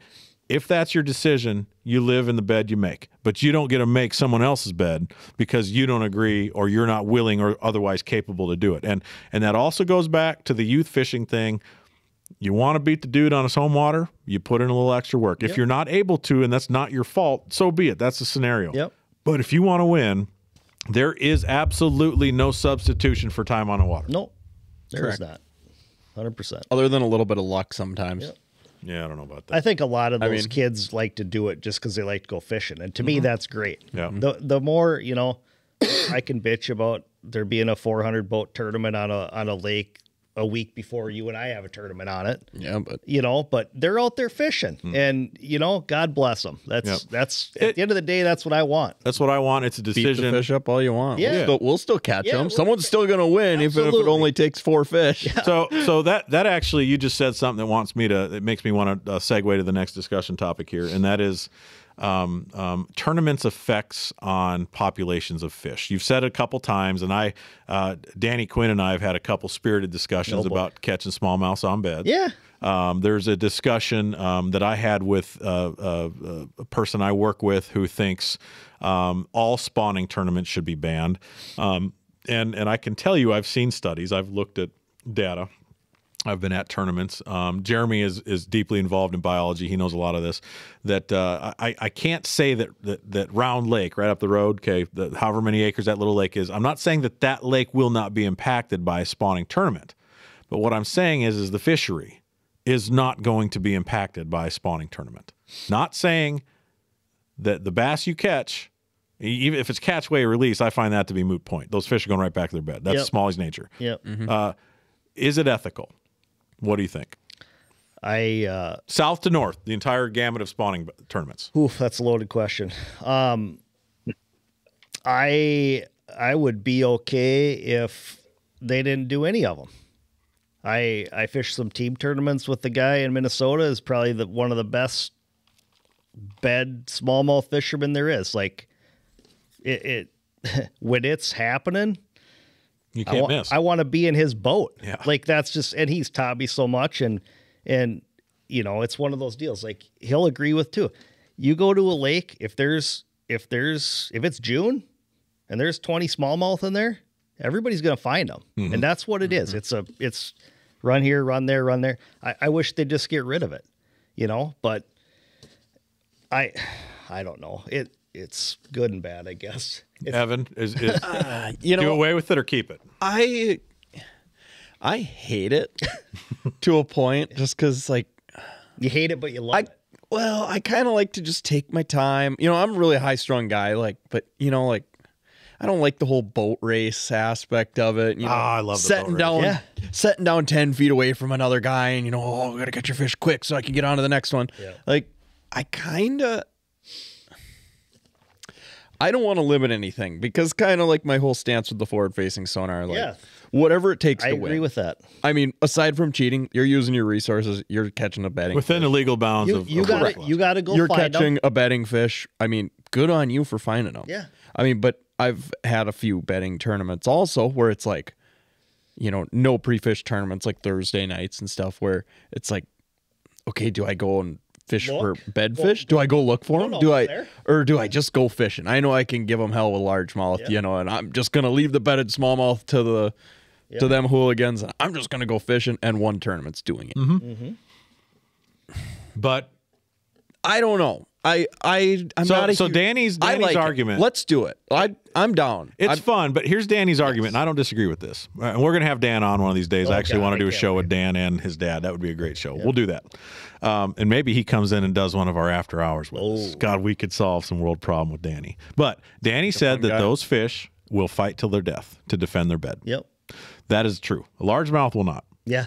So a smallmouth and a smaller fishery, when they decide they're not going to bite, good luck. No, I mean, you can get them to open their mouth, but I've been to Sturgeon Bay, and I have gone down a 100-yard stretch where there's 100 smallies and caught the same fish 3 times. Oh, yeah. They're crazy. So biologically speaking, I don't think you can catch every spawning fish. Now, that impact, are you affecting that fish's bed? Yes. Are you abusing that fish? Yes, probably. Are you preventing, are you educating that fish? Certainly. But I do think there's probably an element of ethics that I could get behind. I'm not saying that I support or would support further spawning tournaments or support a ban. Yep. But there's an argument to be made to let the fish spawn. Mm-hmm. Okay. And especially here where we have a lot of super fragile fisheries, we have small lakes. I've ruined lakes myself. Personally, I have wrecked lakes in this state, and something that I have to sleep with. But the bottom line is, I think that if we take the time to think about the biological impact of smaller fisheries, maybe keep that in mind. And this year, the SATT, that's the Student Angling Tournament Trail, when they go to Lahamadou, they are not able to target smallies. Yeah. Because that's a June tournament. So they made a good decision there. Well, they probably look back at what happened years ago at the Champions Tour there. I mean, that's the prime example. And it happened at Cayuga with the MLF. How many times? I mean, you can catch the same one in a day 10 times. And some of those guys were doing it. Yeah. And there's got to be, it's different if you pluck it off the bed. In my opinion, you pluck it off the bed, you take it to weigh in, you let it go. I mean, most of the guys around here run them back to where they were. I mean, I've seen them swim. I know for a fact Jim Severson caught the same bedded smallmouth 3 times in 3 tournaments in the month of June on whitefish. And that son of a bitch swam 2 miles back to its bed. Yeah. He dumped it off the dock every time. They have an innate ability. Jeremy and I've heard about that happening. And I've heard about this. I've never personally seen it. I've only really fished a couple bedding tournaments and nothing really much for big ones. And I'm still learning it. And I would have called bullshit had I not seen it. Yes, I'd love to see it. I mean, I know where the fish lives. I've waded in with them in tournaments. These things go back to the same rock till they're dead. Yeah. Mark Zona, bless his heart, he preaches, they are what they are. But he would he'd weigh it, dump the fish off.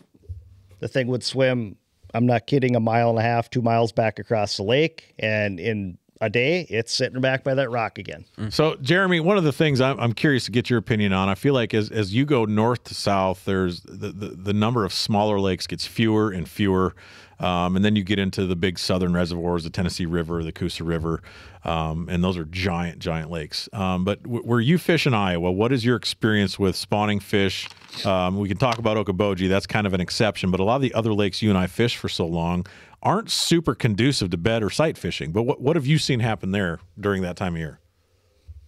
Yeah, I haven't seen any impact at all. And yeah, we don't have, besides the Okoboji chains, where you have, one of the few certified blue water lakes in the world, we just don't have visibility to go out and target those bedding fish. I know when I go down to Texas in the spring, I see beds, I can catch fish off beds there, and it's not speaking well for Iowa's water quality, but we just don't have a good area for it. And then like a lake that mini lakes at all, hardly ever. They're green, they're weed covered, they're turbid, they just aren't conducive for sight fishing. Now, do you catch fish on beds? You can, but I've never seen it where the only tournament I've ever in my career have targeted bed fish was on Spirit Lake, which is just right next to Okoboji. Mm-hmm. The only tournament I ever targeted bed fish to win. That's it. I don't see it being an issue here. I don't see an impact in the fisheries. And then you can roll out even further. Like, I'll ask a question of, okay, is that morally right to go out there and pull those fish off beds? But Bob and Frank over here in the V bottom, the red V bottom you have, they can drag a lead around and eat every smallmouth they catch and either throw them in a bucket on a stringer or throw them back. Should they stop fishing? Like, where do you draw the line? That's a good point. Until you can show some scientific data saying that it is impacting fish numbers, I think it's an emotional argument. I'm a data guy. We are all probably on the same page when it comes to numbers. Yeah. If you can show me irrefutable data, and I know that Bassmaster has a lot of it, especially in largemouth tournaments, that yes, bedded fish are being targeted and caught probably by the hundreds. But when you look at a lake the size of Okeechobee, or you look at a lake like Hartwell, or any of these lakes that are so big, they are not impacting the fishery. Mm-hmm. Now, you said it. I've seen it. Fish will get released at the dock and swim a mile or two back, and they'll find it. Mm-hmm. It happens.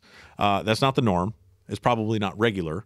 But the reality is the fishery being impacted by it? And this is where, and Dan was pretty steadfast in his position. And I've come around to his way of thinking here because of what we have, because of the precious resource that is amazing lake to lake in this part of Minnesota especially.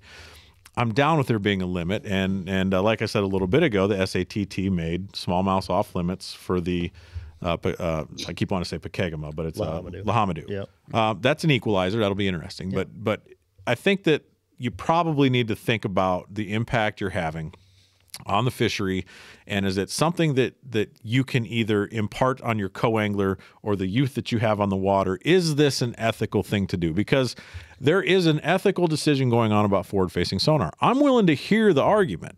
I'm not necessarily sure I agree with Wisconsin's take to hear all the emotional banter that they're going to get at these town halls. I want to see some data. I want to see some numbers.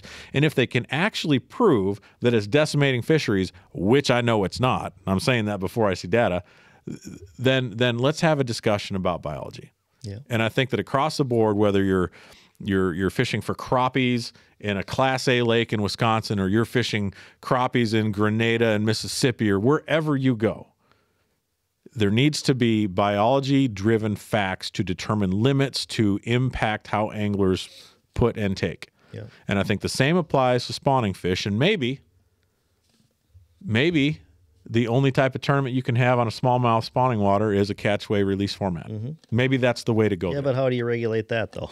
Well, you're right. Well, because it is possible I feel to catch like you might beat the fish up a little more doing that. Okay. Then, I mean, if that same poor fish I think those fish gets just a train of boats run on them. Lahamadou, there's not a ton of them. From what I heard, the ones that got caught there in that, catch, weigh, release a few years ago ended up dying. Because they got caught so many times. Yeah, I mean, and that's Dan's point. Mm-hmm. They'll bite till they die. And he's right. Yeah, he is right. Mm-hmm. Yep. Sometimes you can't catch them. I'll agree with you. Like It's not very common, Yep. but boy, when that one decides he's not going to bite, and it's the one you need, that's the one you're not going to be able to catch. Well, there's a level of personal responsibility that people need to consider every time they launch the boat, every time they make a cast, every time a fish goes in the live well, whatever that is. You have to be aware of how you're impacting that fish and the impact that is going to have on the next guy by. Yeah. Now, speaking of that, did you hear what happened in the open on Sandy Cooper? Yes. So let's not name names, okay? Yeah. So an angler. Jeremy, did you hear about this? Maybe I'm waiting to see if it strikes a memory. So if I have my information wrong, so be it. So we're not going to talk names. We're not going to cast a shadow because I wasn't there. The guy that I know, I don't feel like this was a malicious move, but I wasn't there. Evidently, there was fish on a bed that wouldn't bite. And there was another angler in the area, and I've done this. If I'm not going to fish this spot, I'm going to still go burn every fish I can on this spot so the next guy can't catch it. Mm-hmm. So there is a little bit of that goes on, and I don't think it's ever talked about, and that's probably what created the problem. I don't know that it should have been talked about. So if I'm understanding the situation right, he blew mud on a bed, potentially wrecked the bed or whatever, and another guy that was fishing the ballpark was not able to fish for that fish, and he was disqualified for interfering with an angler's ability to catch fish. Is that what you've heard? Well, yeah. I mean, that's what happened. He was. But my understanding is he went back to the same fish before anyone else went back to the fish. Yeah, he did. The only thing he admitted to turning his trolling motor and blowing that bed full of mud. That's what he admitted to. And I think you're right. No one went there. No one tried to fish for it. He left for 10 minutes. He came back. And just so happens somebody was just on the shore. We're not naming names, but somebody, So I'm not real sure what I think about that. But we're getting to a point in this game where this kind of stuff is happening more often. Yeah. We're going to hear more about these kinds of incidences. And the powers that be and the organization that made the decision, I do know them and I do trust them. Mm-hmm. So if there is other additional information that we're certainly probably not privy to, the right decision was probably made, going on just odds. Well, I read probably the same comments you did all day today, and every guys were like, well, if he admitted to doing it, that their decision's right. There's that. But see, that kind of goes back to what example are we given to the kids in these fishing derbies that we're captaining, the four of us at one time or the other. That if that's the example, that's a competitive move. Yeah, it is. That's kind of unspoken, and it probably should have stayed there. And I don't agree with it, but that is something I've heard of people doing. Oh, yeah. Let me throw something at you. Let's have it. Let's say a person goes pre-fishes a day or two before the tournament.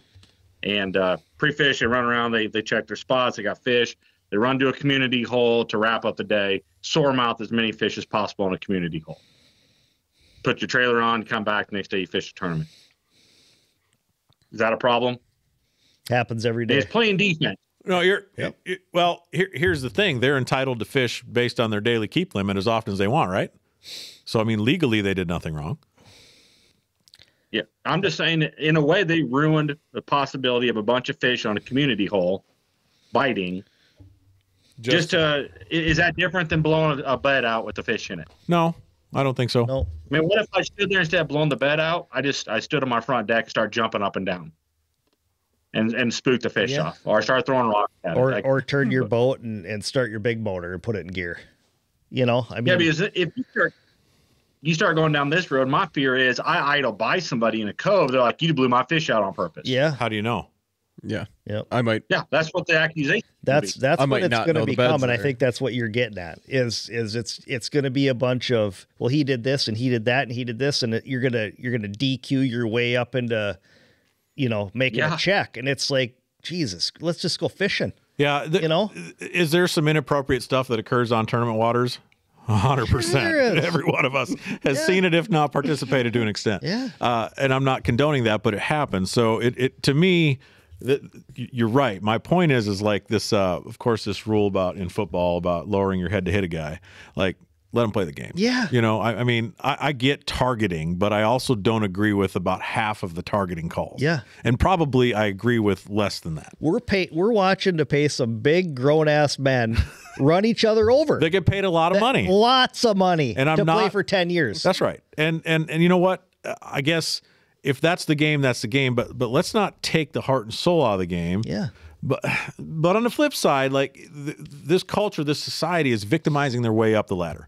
And that bothers me. It doesn't matter if it's fishing, if it's work, across the board, and we don't need to get into that, okay? But the reality is people are finding shortcuts that aren't necessarily representative of the goal. Yep. And I don't know this situation. I wasn't there.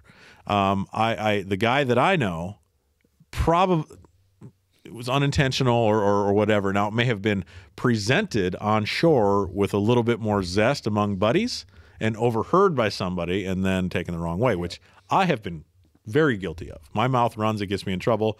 Jeremy King can confirm. No way. I've never seen this. Yeah. Got any examples you'd like to share? Evan has also seen it, and so has Brandon. By God, you guys, we've all seen me at my I worst. think there's been a few instances.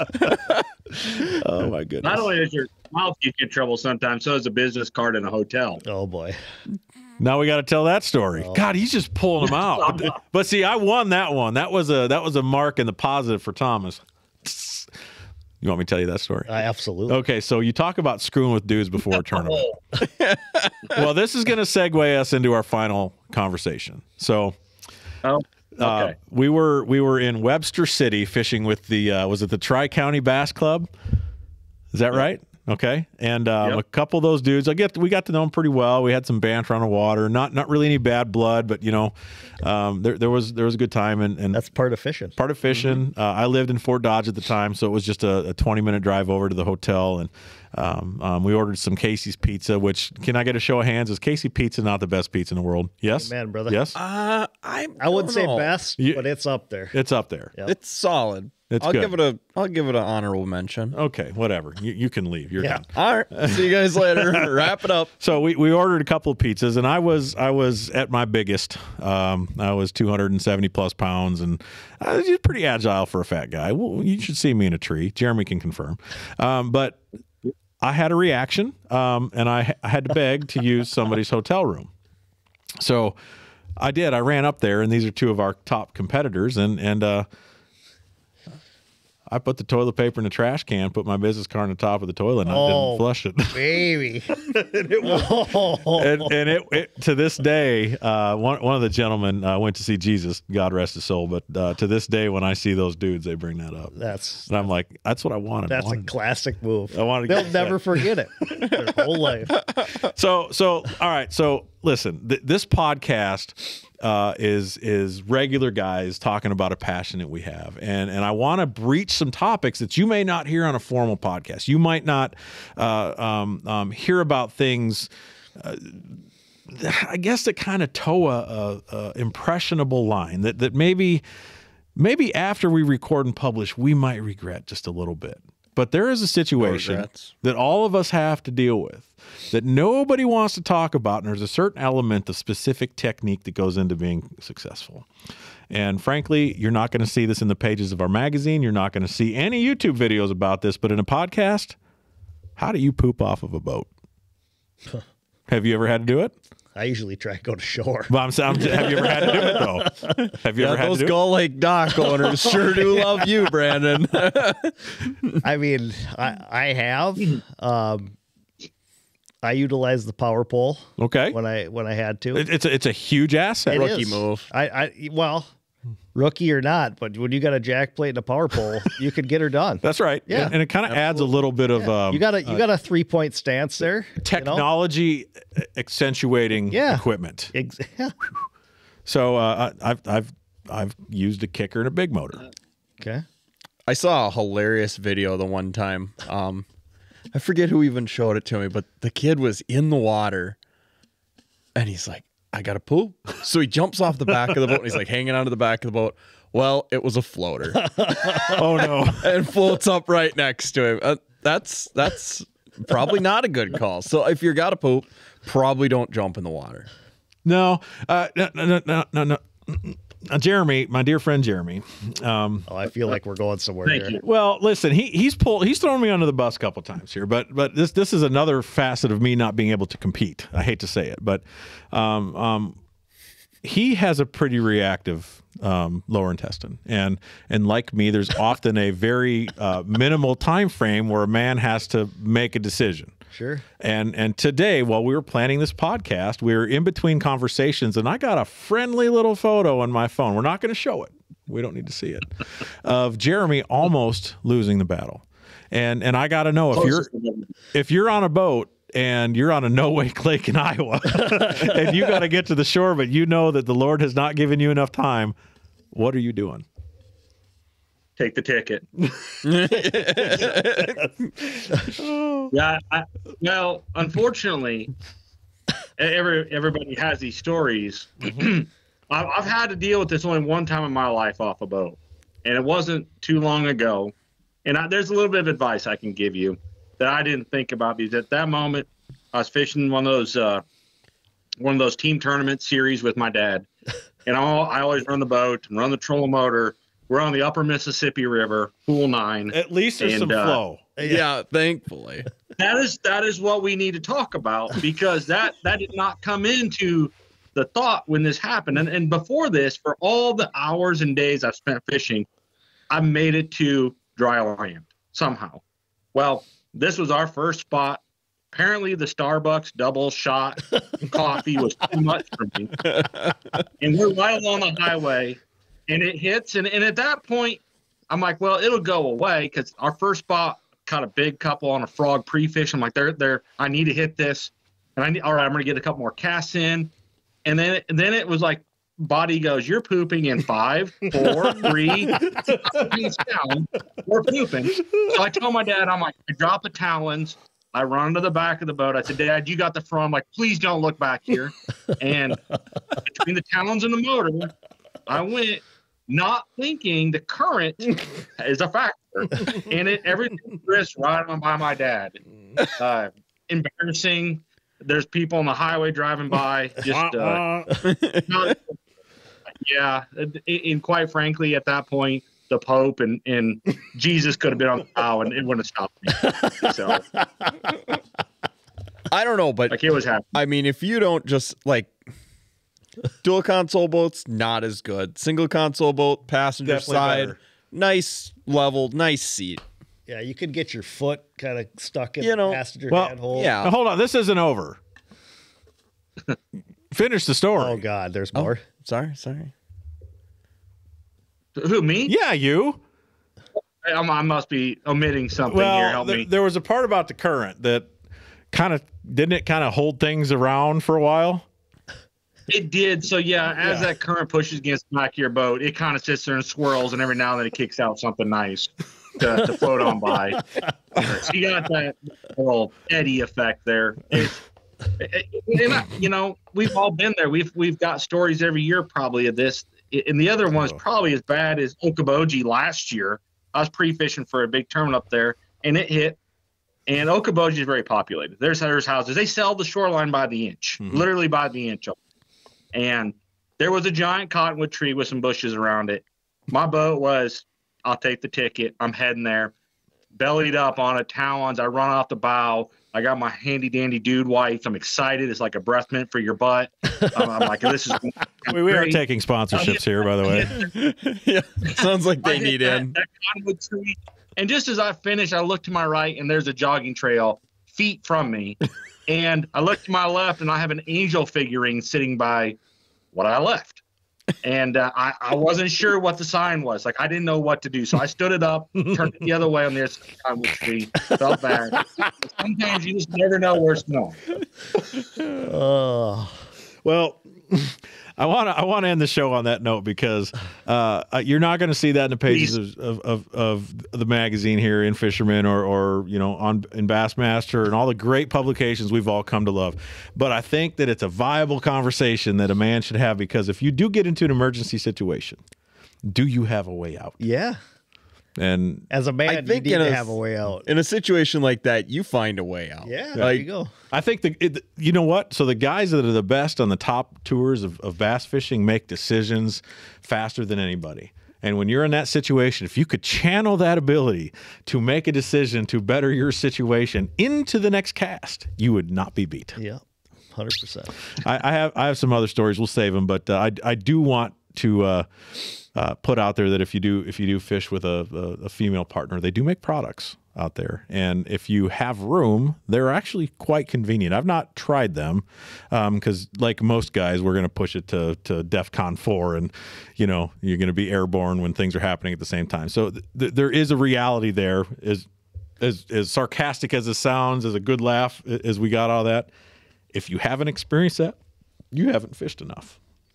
I feel like in your boat. I feel like you're jigging for our first sponsor here for the show. Well, I think there's potential, but really, what I want to get back to is we're 4 guys. We have other buddies we're going to bring into this conversation down the road, other anglers, and nobody really knows who we are. I don't think we care about that. What we care about is launching the boat as soon as we can, making a good cast, and beating the guys we're on the water with. But ultimately, sharing that experience with people, even the ones we just talked about, we don't really want to share that, but you still have a story to tell.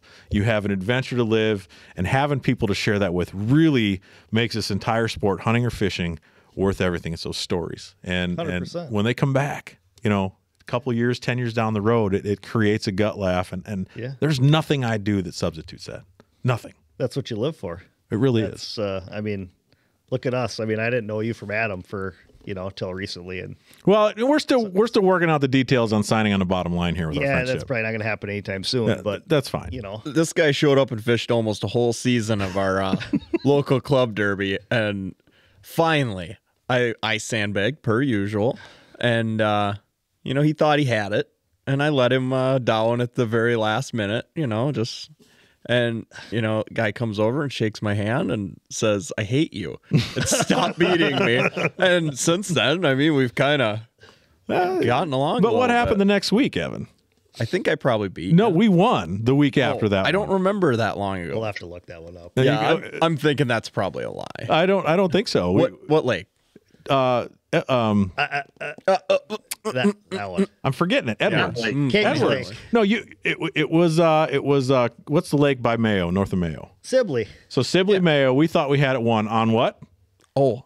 On a crankbait. Yeah. Gerald, we wore him out. The DT10 bite was happening, and I still got beat by like 3 ounces. Yeah, with a buzz bait. Whatever. So, yeah. And a frog. I should throw that in. I did. Key. I went and shook your hand, and I'm grateful for, you at least putting up with my inability to say hi to people. But the next week we did win. Attaboy. We did. I see a couple more of those in your future. One or two. You got tenacity. I do. Let him win a couple. But I've got Just keep them coming. We need those donation checks once in a while. I'll donate, but my son has a tenacity. I'm scared of your kid. That kid's going to be good. He's fished with you. He's fished with Jeremy. I know. We'll work on him. We'll teach him what we know. Well, I'm not scared. Listen, of you. Him, I might be. That's fine. We're getting down a rabbit trail here, but we have done an hour and 49-minute show. Okay. I told you guys to give me 2 hours. It went pretty quick, but ultimately we want to talk about what's going on in the industry. We want to share some opinions. I think we want to change the world. I think ultimately all of us would like a better fishing world. We'd like a better, just country in general. The world would be a better place on a lot of levels if more people fished. Can we agree on that? Yeah. Yeah, as long as they'll get along and quit complaining. You know what? I don't know that our little podcast is going to get listened to, but we can try. What's that, Jeremy King from Iowa? I think at the end of the day, we just have to realize we're all part of the same brotherhood. Whether you like to use a forward-facing sonar, whether you are a boat captain for kids, no matter what, we're all part of the same brotherhood. We love to fish. We love the outdoors. We're passionate about it. That's why we have opinions, and that makes us human. Mm-hmm. Yeah, but we have to remember, at the core, we're part of the same brotherhood. You got a 12-foot boat with a 10-horse or a 21-foot boat with a 250. The one thing that I've committed to, and I mean this from the bottom depths of my heart, I will never judge a man's boat. because Jeremy and I have had some garbage. Oh, yeah. What about a wakeboard boat? You going to judge a wakeboard boat? Yeah, I'm going to judge that. I'm going to judge that. I would shoot holes in the bottom of those. So start thinking before you bad. talk. He said he wouldn't judge another man's boat. Those are True. Fair enough. Man bun not included. Hey, thank you for being a part of this. Thank you for listening. We really appreciate it. This is In-Fisherman Storyline After Hours. We will catch you here. Let me try that again. From the front. We're going to start this whole show over, see if we can replicate everything. Hey, you just can't be, it's after hours, it's late on a Friday night. You guys gave me your time. I appreciate that. So from Jeremy King, from Brandon Cizik with an I, from Evan Blakely with an L-E-Y at the end, I'm Thomas Allen. Thanks for being here at In-Fisherman Storyline. This is After Hours. We'll catch you on the next show.